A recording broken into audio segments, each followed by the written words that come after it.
A girl accidentally frees a $1 million stallion that no one has been able to tame for years. The horse has injured countless people and is extremely dangerous. The day her grandmother spent a fortune to buy the horse, she was severely injured by the rebellious animal, ending her professional career and forcing her to use a cane for the rest of her life. The veterinarian advised her to quickly find a solution. Grandmother already had a plan. She intended to sell Oswin to a Hungarian butcher who would turn him into sausage after the competition 4 weeks later. Fortunately, Oswin meets Mika, a city girl with an attitude. When Mika finds him, she discovers he's run to Sam's grandfather's farm. Sam's grandfather tries to tame the horse, but even with his extensive horse training experience, he has no success with Oswin. When Mika bends down and signals Oswin to come over, the horse surprisingly obeys and approaches her. Sam's grandfather has never seen anything like it before. Mika seems to have a natural gift for horse taming. Without doing anything special, she can make Oswin circle around her. To prevent Oswin from being sold, Mika decides to enter him in the competition.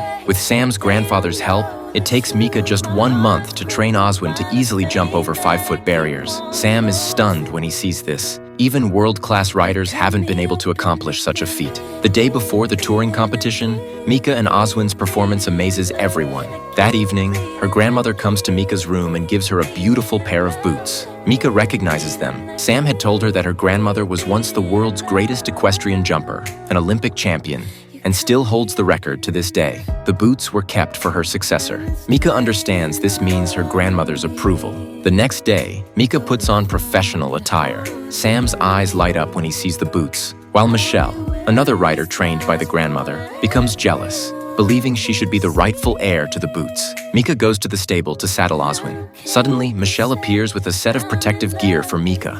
Though this behavior is unusual, the unsuspecting Mika accepts the kind gesture. At the competition, Michelle finishes her performance perfectly. Meanwhile, Mika senses something is wrong with Oswin. Sam quickly checks the saddle, unaware that the problem is with the protective gear Michelle gave her. Mika has no choice but to compete with Oswin in his unusual state. The restraint from the gear makes Oswin restless. The crowded venue makes Mika feel unprecedented nervousness. When the judge's bell rings, Mika's competition officially begins. Oswin performs adequately for the first few obstacles but becomes increasingly erratic. Sam suddenly recognizes a familiar smell on his hands. Oswin abruptly stops before an obstacle, then collapses, throwing Mika to the ground. The out-of-control horse charges toward the exit, but Sam appears just in time to stop him. Mika rushes forward to calm the frightened horse, but tragedy strikes. Sam falls unconscious with a severe head injury. Things are about to get worse for Oswin.